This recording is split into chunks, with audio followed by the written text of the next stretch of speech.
Hey, Different World BG here, and welcome to Business Boost. Every Thursday here during the week, we talk to you, get you ready for the weekend, talk to you about finance, your career, business, how to boost it. What's going on? Sitting here with our crew of Apothekary Herbal teas and blends, and we're just talking about some general business scope in terms of how to increase awareness and then translate that into actual conversions. And so the challenge here that I was bringing up is oftentimes when you have a product that's so closely associated with the personality, it's hard for them to disassociate the two and then act directly in coordination with the product alone. Mm-hmm. So what I mean is, if they interacted with you and then you introduce the product, the first touch point is you.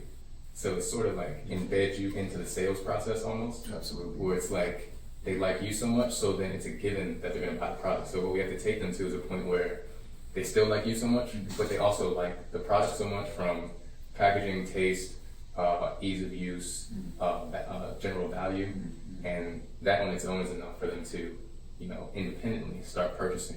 I think that's when the conversion will start to, increase. Yeah, you're right. Because one thing I noticed is every time I'm present to talk about the product and to sell the product, when I'm physically there, right, that's when they start, it sells through the roof. Exactly. Right. But if it's left alone, and one thing I've done with packaging is try to make it as descriptive as possible. Mm-hmm. Because when I speak, I like to break down the science of what's in the bag, what it's doing, what these herbs are doing. Definitely. I go into detail. Mm-hmm. So I try to be as descriptive as possible on the packaging so that someone can pick it up, read it, and know exactly what it's giving. For sure. You know what I mean? For sure. I think you do a good job of that. Let me ask you, do you want to be that closely tied into like the actual sale decision, the purchasing decision? Because some of my clients in the past, for example, Lisa, she sort of gets tired of that sometimes, because it's like when she's in the shop, everybody wants to buy this, everybody wants to buy that. They also want juices made how she makes them.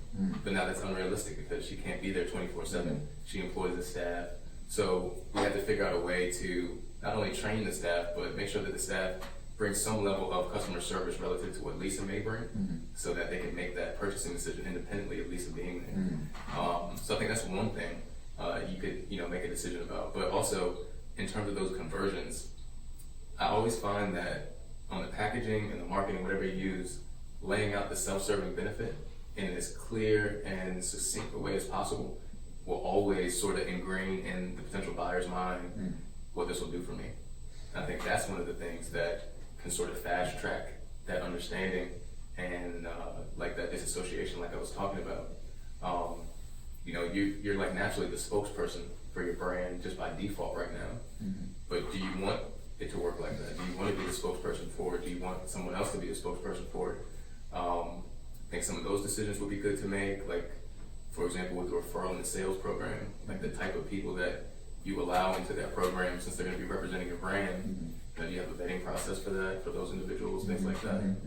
Yeah, absolutely.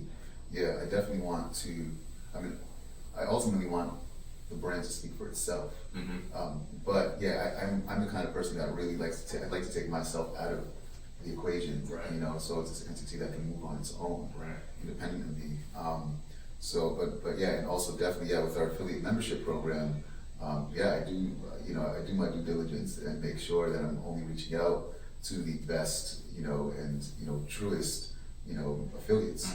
Otherwise, there's a potential that it could hurt the brand. Right. So then, so we got some of the volume concepts to work with. In your opinion, from those three that we see, what are your top priorities? Because I always feel like prioritizing the goals is good, just so we can have a sense of, all right, what are we doing first, second, and third? So I can't really read that. Oh my God. So we got mainstream shelf space. We have whatever the sales goal is, so you can have a hard number.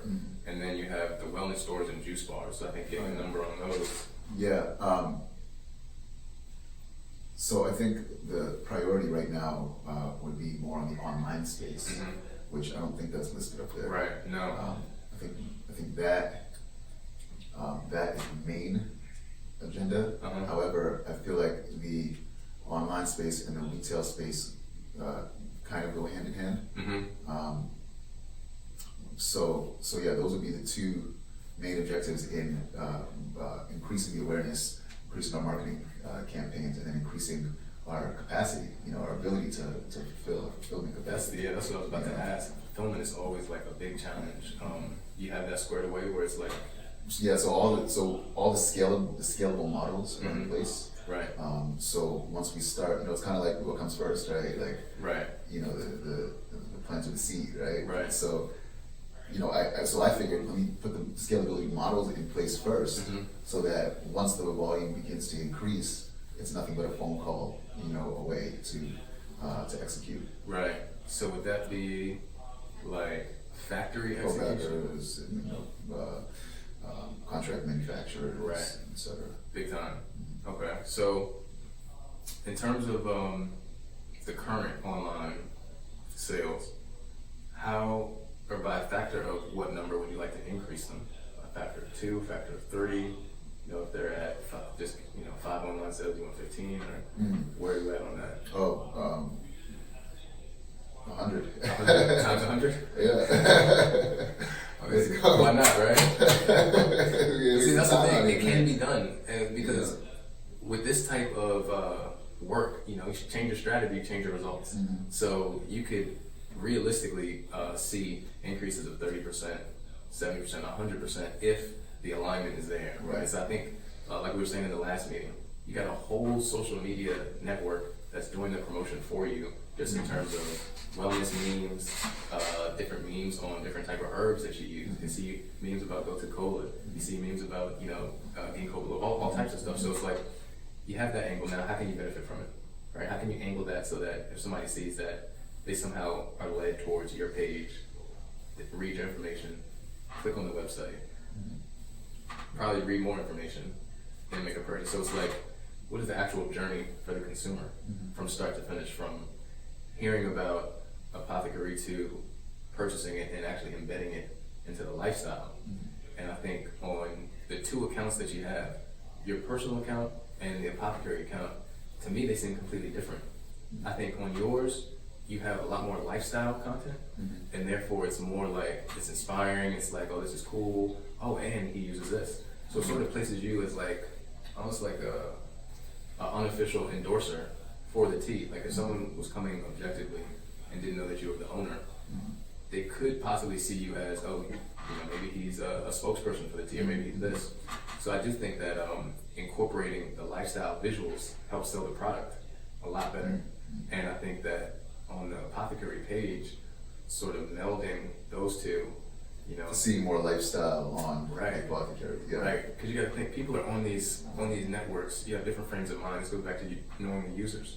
A person like myself who would purchase your products and use them regularly, I'll say, let me go on Instagram for like 15 minutes of inspiration. Right? I come across your stuff like, oh man, he's in China. Oh man, he's traveling. So it's like it takes you to a level where you're inspired, and that energy in conjunction with the product placement is like, that's the marketing right there. So I think a lot more of that, and a lot more angling, when you're in those event spaces, because now it's like, for example, the brain tea, it's like, it fuels you to be able to make those moves.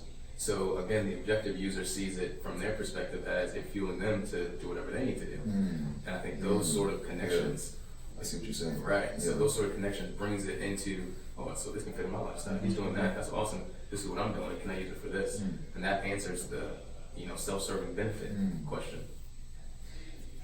Yeah. Good point. Yeah. So I think that, and then the timeline. So 2019, 21, so we're talking 2022, cafe, brick and mortar. What are some other challenges, right? So you got the volume goals, general goals, but any other challenges that you've been experiencing with the production? Mainly just resources. Yeah. Human resources. Right. And capital resources, and then also product supply. Right. And but with the scalability models that I have here, it accounts for that, right? It accounts for the product, for the supply. It accounts for the human resources. It accounts for the capital resources that are itemized here are going to account for all of those other areas. Right. So this is pretty much me solving solving those challenges. Right. But yeah, I mean, human resources, capital resources, and then, and then supply. Right. All right, so let's talk seasonal elements. We're basically in fourth quarter. What, it's going to be fall, winter time, so people start drinking more tea. You have anything lined up or in mind as we shift into these seasons? Yeah, I mean, this is the perfect time. During the seasonal changes, I'm always pushing more of my cleansing blends, or detox, blood tea, vitality for energy and balance. The adaptogens, the alternatives. Those are the main pushes. All the root herbs, the root blends, because that's what's going to help us with that transition, especially now that we're going from summer to fall. All the energy in nature is going downward, right? Right. So in turn, we're also going, downward or inward, so to speak. So in doing that, we want to use those root herbs because the energy from the plants is going down to the roots. So that's where all the vitality is. So we use those root herbs because they also have a symbiotic relationship with us. And when we use them, they help to cleanse those, internal organs to make it an easier transition, during those seasonal shifts. Especially when we're going more into like sedentary lifestyle, right? Like in the fall and winter, people tend to get a little slower and sluggish, not going out as much. You ain't going out and jogging, you're not doing, as much activity. Right. So we need to cleanse the system so that, it can still function, at its optimal ability, without facing severe consequences. Also the sun, we're not getting as much sun, we're not getting less hours of light. So all of those things are playing a part to our health, right. Mental, physical, and emotional. So that's what I tend to push around this time of the year. And obviously, I can push a little harder, so that's why I'm reaching out to you and, other people and trying to really create that social, a good social media campaign, right. For that. You explaining that just gave me an idea. I mean, we're basically doing it right now, but every tea you have should have an associated piece of content that explains it how you just did. Because it almost makes you want to buy it like right now. And and that's the thing. When I explain this to people at like an event, they're like, "Okay, yeah, I get it. Give it to me. Like, right. what's stopping me?" But right. Of course, on a physical package, you only have so much space. Right. Right. So I can only include so much information. Now you can use QR codes. Well, so that's something that would then go back to the web, to the right. website, right? Right. So then the next step is, okay, I have information on the packaging, but now how can I take people from the packaging straight to the website to get further information? Because that's where they're going to get information like that. Exactly. They're also going to get information on how to prepare, like, how to best prepare herbs, different recipes, different, different uses and actions, so that to me is the whole, when I say social media push, social media build out, it all needs to be congruent with, the website. So how is the web page in line with the Instagram page, in line with the Facebook page, in line with the packaging, so all of that is what, looking to integrate right now. Do you have a YouTube page? No, I don't. I would absolutely start a YouTube page. And for right now, possibly consider that your media center. One of the things that a lot of brands need to realize, and I realize this too, and continually working on it, but we're basically, given the stage of where social media is, we're basically all content creators, right? Like we may have a product or service here or there, but essentially at this stage in the game, unless we're creating content around those pieces, we're not really in the game, Absolutely. So that's why I say, like with YouTube, like having a media center for all of your wealth of information on teas and just energy in general, you'll get hundreds or thousands of people coming to you just from searching keywords like healing tea or energy work, energy readings, things like that. That's how you can start to convert randoms. But the people who are already interested, it acts as just a reinforcement. So like say somebody picks up a package, they're at Kratom, they pick up a package, oh, this is awesome. Oh, wow, I can click on this QR code, boom, click on the QR code, video of you pops up immediately. Right, like how Nipsey did. So on a lot of his products, it was there was content embedded in the actual clothing. Oh, did he have QRs on his clothing? He didn't have QR, so he was working with a much more high-end technology that this guy Idris created. Okay. So it wasn't QR, but it was some sort of it resembled the QR in terms of how it worked. Right. But you would scan your phone over the clothes, Uh-huh. and different exclusive content would pop up that you couldn't see or get anywhere else. Huh. So that created a very exclusive experience. So for you, I could see something like that. I wonder though, how many people are using the QR? Because I know it's, you know, it's a thing. Right. And, you know, products are now incorporating it on, you know, on their packaging. Mm-hmm. But how many people actually have, you know, the QR app, right? Well, that's the thing. So with the recent update, it's automatically embedded in the camera. Oh. So any camera, Oh, okay, perfect. all you have to do is just scroll over. Perfect. Exactly. Okay. Yeah, I didn't know that. So it's like they're looking at the bag, they hit the QR, you come up, you give a brief, you know, 1 minute thing, and then you say, oh, buy it now. Mm-hmm. And they have the access to buy it right then and there. So it's like, it just shortens the gap between attention and conversion. Mm-hmm. So I think that's definitely something worth exploring in the packaging. Mm-hmm. And like I said, everything I say really sort of comes back to the users, right? Because just like you said, you got some old heads who don't know anything about QR codes, they might be stumped at that. Right. That may not be for them. Mm-hmm. But if it's like, again, a user like me, man, I love that, Mm-hmm. you know? And let's also look at some of the industries. So the CBD industry, Mm-hmm. the cannabis industry, on all of their packaging, they now have QR codes that lead you to the lab test results for the flower itself. Yeah. So it's there now. Yeah. That's an interesting thing. I mean, we are moving into the CBD industry as well. And you just reminded me when you mentioned that there was a company that I saw at the at Expo East one year, Mm-hmm. and it was they were doing grains. Oh yeah? They did like milled grains, and they were one of the first companies that I saw that using the QR code to show where from the plot.